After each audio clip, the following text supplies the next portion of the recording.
Hi everyone, and welcome to Jane Talks Trek, where I'll be talking about and reviewing an episode of the original series, The Next Generation, Voyager, Deep Space Nine, or Enterprise. Today, I'm going to be looking at The Hunted, from The Next Generation's third season, or as I like to call it, that time Data made an elusive friend. This episode was requested by A Tanker's View. Thank you for the suggestion, and let's get going. We begin the episode with a usual captain's log. Some planet wants to join the Federation. Oh look, it's James Cromwell, you know, the guy from Babe, and also Zephram Cochrane from Enterprise. He says they're a pretty peaceful people, but this guy has a problem, and while Picard likes them, Riker calls the place stuffy. The problem is an escaped prisoner that's killed some guards and left the planet, but they don't have the means to go after him, so Riker calls Data to apprehend him. The bridge crew get right on that, but the ship plays hide and seek and disappears, and into the credits we go. Data explains what happened before the Prime Minister identifies the prisoner as Danar, a pretty violent dude, and while there seems to be no sign of him, Riker suggests he may be cloaked by the planet's magnetic pole, something Riker did himself in Season 2. Data bebops and finds the ship, which they tracked her, so it rams them, with no success. But that was a diversion, so he could eject an escape pod.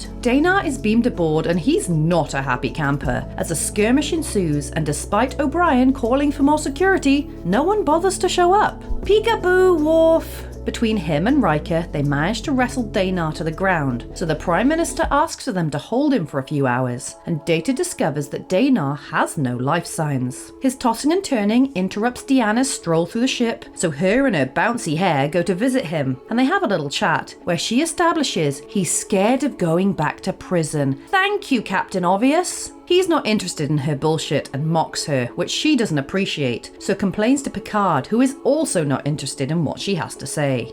I understand. Me too, dude. She goes next to Data, who looks into Danar's records and discovers he is a soldier with a decorated military career. But there is no mention as to why he was arrested, so back she goes to see him again for answers. He says he was changed when he signed up for the military, so Deanna reports her findings to whoever will listen, and then confirms Danar's cells have been altered by his own people, which means he can be switched on as a weapon. It turns out that Danar didn't commit any crime. Instead, he and others like him were imprisoned because they couldn't reintegrate into society following the war. So Data goes to visit him because he determines they're very similar, both having been programmed. He opens up to Data, clearly troubled by what his government did to him, while the Prime Minister tells Picard not to believe what Danar has been saying, and there's no way to undo what was done, so give him back now. Picard is not impressed. Danar and Data bond. Now that's a buddy comedy I'd watch, and Picard apologizes to him for having to turn him back over to his people. As he's transported away, Danar strikes a pose and fights against the beam, which blows up, seemingly vaporizing him. But Worf doesn't believe that shit, and Picard orders security measures. Danar gets on a turbo lift and sets a trap for Worf before punching this dude and running to engineering, where he knocks everyone out. Data is impressed with how smart Danar is at overriding systems, and I'm impressed that there's a Jeffries tube big enough to walk around in. This guy recovers from his planking challenge gone wrong, as Worf and Geordi try to figure out where Danar went, while he sets another trap, and Data surmises he's creating a diversion to throw them off his true intentions. He makes it to the cargo bay, which Picard orders to be flooded with gas, but when Worf and only 2 security guards show up, he's gone, along with a pressure suit, but he's not really gone, and neither is Worf. As Worf apprehends him, Danar's trap goes off, causing a distraction, so they have a punchy wrestle around, which Danar wins and beams to the transport ship. The Enterprise regroups, repairing their senses in time for the Prime Minister to call, who says Danar has attacked the prison and liberated others like him, so Picard promises to send an away team. The team consists of him, Data, Troy, and Worf, with Riker inviting himself along, but halfway down the corridor he changes his mind, and the 4 of them beam down. Picard tells off the Prime Minister for being shitty, and he admits they could reverse the programming, but he doesn't wanna, so Worf and Deanna have a go at him too. The prisoners attack, so Picard says to ignore them, which infuriates Danar.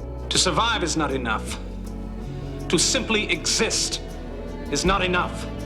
And he says he just wants his life back, while the Prime Minister wants them back in jail. However, Picard has had enough and plans to beam back. Your prisoner has been returned to you, and you have a decision to make, whether to try and force them back I'll welcome them home. Picard out. Back on the ship, Riker asks how it went. Will you note in our report that if the government of Angosia survives the night, we will offer them Federation assistance in their efforts to reprogram their veterans. And let's pointy finger out of here. Wow, I really enjoyed that. I usually write scripts for my videos 10 minutes of an episode at a time, but for this one, I sat down and did the whole thing in one go because I was that engaged with it. I am shocked that this one doesn't have a higher rating. It's around Rascals and Captain's Holiday, when in my opinion it should be up there around Relics. It 100% doesn't deserve to be lower than Hollow Pursuits and Data Lore. Right, before we go any further, I feel obligated to mention that this episode is an allegory of US veterans of the Vietnam War integrating back into American society. But as my knowledge of that topic is basically non-existent, I can't really compare or comment. All I can do is look at the episode on its own merit. Danar is a compelling character. He's been made to be a weapon, but then imprisoned for being too good at it. And while he's been programmed with a violent will to survive, all he really wants is his life back,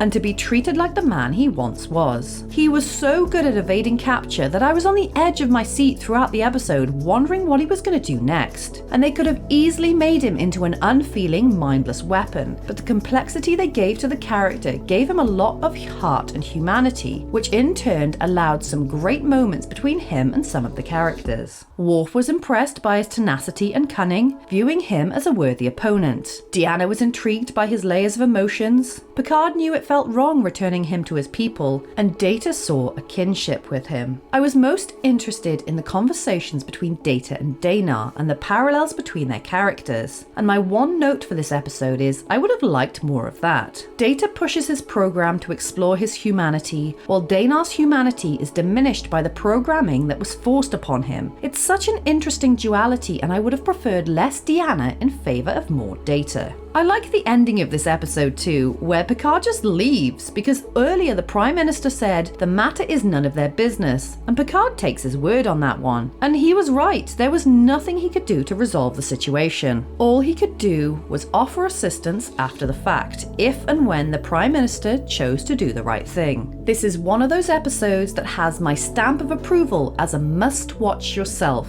and thank you A Tanker's View for bringing it to my attention. So there you have it. That was The Hunted. If there's an episode of Star Trek you'd like me to cover, pop it down in the comments below or come say hi on social media. If you enjoyed this video, then please hit that like button, it really does mean a lot, or consider subscribing if you want to be assimilated into my channel. Alternatively, feel free to check out my other YouTube channels. Thank you so much for watching, I'll speak to you soon, and live long and prosper.